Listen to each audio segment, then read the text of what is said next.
गया कि पत्नी का जो है वो उसके साथ अफेयर चल रहा है, तो उसने एक प्लानिंग करी। प्लानिंग उसने ये की कि वो अपनी पत्नी के साथ जो है वो वहां से वापस आ गया और पूर्णिया में रहने लगा। लेकिन पत्नी का जो है वो यहाँ पर भी किसी और के साथ अफेयर चल गया। जी हाँ दोस्तों, राधे श्याम, आदाब, नमस्कार। आप सब लोग कैसे हो? आई होप आप सब लोग बहुत अच्छे से होंगे, राजी खुशी से होंगे। आप सब लोगों का मेरे यूट्यूब चैनल पे तहे दिल से, दिल की गहराइयों से जो है वो हार्दिक अभिनंदन है। तो दोस्तों, आज की कहानी का रुख करते हैं हम बिहार के पूर्णिया के जिले से, जहाँ पे मधुबनी थाना क्षेत्र के पास की जो है वो ये कहानी है। तो आप जो है वो पूरा इसको सुनना, तभी आपको जो है पूरी कहानी का पता चलेगा कि कहानी आखिर है क्या। प्रदीप जो है वो प्रदीप मेहता पेशे से कोल इंडिया में उत्तर प्रदेश में एक इंजीनियर के पद पे तैनात है।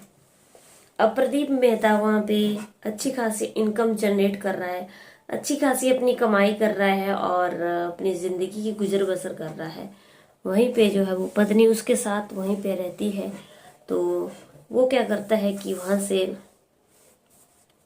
अपनी नौकरी को बदल देता है और उत्तर प्रदेश में जो है वो इंजीनियर की नौकरी को, अपने कैरियर को दांव पे लगा देता है।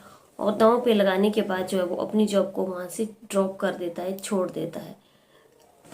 अपनी जॉब वहां से ड्रॉप करने के बाद जो है वो पहुंच जाता है अपने बिहार के पूर्णिया में। और वहां पे जो है वो अपनी पत्नी के साथ रहने लगता है। अब बता दें दोस्तों कि उनका प्रदीप मेहता का जो है वो इंजीनियर के पद की नौकरी को छोड़ना और अपने कैरियर को दांव पे लगाना है। मेन कारण ये था कि उनकी जो पत्नी है, पत्नी का जो है वो किसी युवक के साथ वहाँ पे अफेयर चल पड़ता है। उनके आपस में जो है वो प्रेम का एक चक्कर चल पड़ता है, जिसकी वजह से जो है वो प्रदीप अपनी नौकरी को दांव पे लगा लेता है। और उसे ये लगता है कि अगर वो यहाँ से नौकरी को छोड़ दें तो हो सकता है कि जो उनकी वाइफ है वो एकदम सही हो जाएगी और ये जो सारे झगड़े हो रहे हैं और वो उस युवक को भी भूल जाएगी और सारे लड़ाई झगड़े जो है वो खत्म हो जाएंगे। अब क्या हुआ कि अब जैसे ही वो अपनी नौकरी यहाँ पे छोड़ करके आया, उसने पहले तो अपने घर में सीसीटीवी कैमरे लगा दिए। जबकि सीसीटीवी कैमरे लगाने पे भी उनके घर में लड़ाई होती थी, क्योंकि उनकी पत्नी जो है वो नहीं चाहती थी कि घर में जो है वो सीसीटीवी कैमरे लगे। अब क्या हुआ कि प्रदीप जो था वो अपने घर में किसी किराएदार को भी नहीं रख रहा था, क्योंकि मेन कारण ये था कि प्रदीप को ये लगता था कि उसकी पत्नी जो है वो न जाने उसका किसके साथ कैसा संबंध बन जाएगा, कैसा रिलेशन हो जाएगा, कैसी दोस्ती हो जाएगी। इसलिए प्रदीप कभी भी नहीं चाहता था, इसलिए उसने अपने इतने बड़े घर को जो है वो खाली रखा।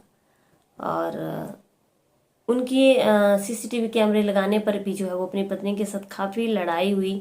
पत्नी नहीं चाहती थी कि पति जो है वो सीसीटीवी कैमरे लगाए। अब क्या होता है कि सीसीटीवी कैमरे लगाने से पहले उनके घर में जो है वो पानी देने वाला एक युवक आता है, जिसका नाम होता है नीतीश, जो कि घर में पानी की सप्लाई करता है। अब जो उनकी पत्नी है, उनकी पत्नी की जो है वो धीरे धीरे जो नीतीश है उसके साथ बातचीत होने लगती है। और बातचीत इतनी आगे हो जाती है कि उन दोनों की आपस में दोस्ती भी हो जाती है। और जब भाई दोनों की दोस्ती हो जाती है तो दोनों की दोस्ती काफी आगे बढ़ जाती है। दोनों के आपस में जो है वो प्रेम हो जाता है और प्रेम के जो है वो आपस में उन दोनों के संबंध बन जाते हैं। अब क्या होता है कि क्योंकि जो उनके हस्बैंड ने, प्रदीप मेहता, उनको जो है वो अपनी वाइफ के ऊपर पहले से ही शक था, क्योंकि जो उत्तर प्रदेश में भी उनकी वाइफ के जो थे वो किसी के साथ संबंध थे, अफेयर थे। तो पति को जो है वो अपनी पत्नी का पता होता है कि वो किस नजरिए की है और वो क्या कर सकती है। अब क्या हुआ कि नीतीश के साथ जो है वो उनके धीरे धीरे संबंध होना शुरू हो गए। पति को जो है वो सारी बात फिर अपनी पत्नी की चल गई। अब जब पति को जो है वो सारी बातें चल गई तो आपस में दोनों का लड़ाई झगड़ा शुरू हो गया। अब पत्नी ने जो है वो एक बहुत ज्यादा खौफनाक एक साजिश रची उसने साजिश के जरिए जो है वो साजिश के तहत अपने पति को जो है रात के अंधेरे में एक लोहे की रॉड के साथ खूब पीटा, खूब मारा, और जो अपना प्रेमी था उसको भी बुला लिया। फिलहाल उन्होंने उसको पीट पीट करके उसको इस दुनिया से हमेशा हमेशा के लिए सुला दिया, और दुनिया छोड़ करके वो हमेशा हमेशा से यहाँ से चला गया। अब क्या था कि अब दोनों के रास्ते का कांटा जो था वो हट चुका था, और अब जो पत्नी थी वो बिल्कुल पूरी तरह से आज़ाद हो चुकी थी। लेकिन अब क्या होता है कि जब उसके घर वालों को पता चलता है कि उनके जो उनका जो लड़का है उसके साथ ऐसा ऐसा घटना घट गई है, तो उसके घर वाले जो है वो वहाँ पे आते हैं, पुलिस को इन्फॉर्म करते हैं, और पुलिस आती है तो पुलिस उस जगह की पूरी जांच पड़ताल करती है कि आखिर हुआ क्या। तो जो उसके मामा हैं, जो प्रदीप के मामा हैं, वो मामा पूरी बात जो है वो पुलिस को बताते हैं कि पहले प्रदीप जो थे वो उत्तर प्रदेश में एक इंजीनियर के पद पे कार्यरत थे, एक इंजीनियर थे, और कोल इंडिया कंपनी में जो थी वो अच्छी सैलरी, अच्छे पैकेज पे काम करते थे। लेकिन जो पत्नी है, पत्नी का किसी के साथ वहाँ पे दोस्ती हो जाती है, किसी का अफेयर चल पड़ता है, जिसकी वजह से जो है वो पति जो है वो उनको वापिस ले आता है, ताकि अब जो है वो उस लड़के को भूल जाएगी और कोई भी उसके साथ कोई रिश्ता नहीं रखेगी, क्योंकि जगह बदली जाएगी, तो हो सकता है कि वो उसको ही भूल जाए। फिलहाल ये काफी टाइम तक ये प्लान उसका सक्सेस भी रहा। लेकिन जब उनके घर में जो है वो पानी देने वाले युवक की एंट्री होती है, तब से ही जो है उन दोनों के बीच जो है वो प्रेम संबंध बनने लग जाते हैं। अब उसके मामा ने बताया कि इसकी हत्या जो है वो उसकी वाइफ ने अपने प्रेमी के साथ बहुत ही साथीराना ढंग से की है। पुलिस ने जो है वो वाइफ से पूछताछ की। पहले तो वाइफ ने जो है वो कोई भी बात जो है वो सामने नहीं रखी, बचती रही। लेकिन बाद में जो है वो उसने अपनी सारी बातें जो है वो उगल दी, सारी बातें पुलिस को बता दी कि उसने क्या किया था और किस तरीके से अपने प्रेमी के साथ मिल करके अपने पति को जो है वो रास्ते से हटा दिया। अब क्या था कि पुलिस जो है वो पत्नी को अरेस्ट करती है और ले जाती है, और जो प्रेमी था उसको भी अरेस्ट करके ले जाती है।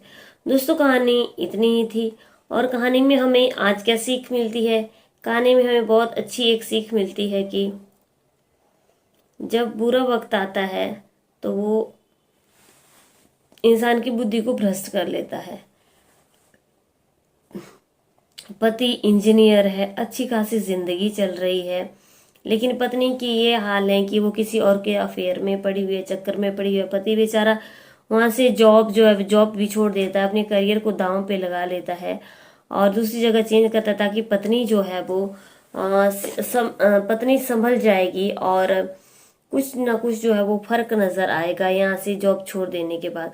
कुछ टाइम तक जो है वो ये हालात भी अच्छे रहे कि मतलब उनमें जो है वो काफी सुधार भी आया। लेकिन जब से वो पानी वाला जो है वो उनके घर में आना शुरू हो गया, पत्नी जो है वो फिर उसके चक्कर में पड़ गई। सारी गलती जो थी आज की कहानी में पत्नी की थी, पति की कोई भी गलती नहीं थी। अगर पत्नी ढंग की होती तो आज उसका पति जिंदा होता और वो अपनी जिंदगी जी रहा होता और वो जेल में नहीं बैठती।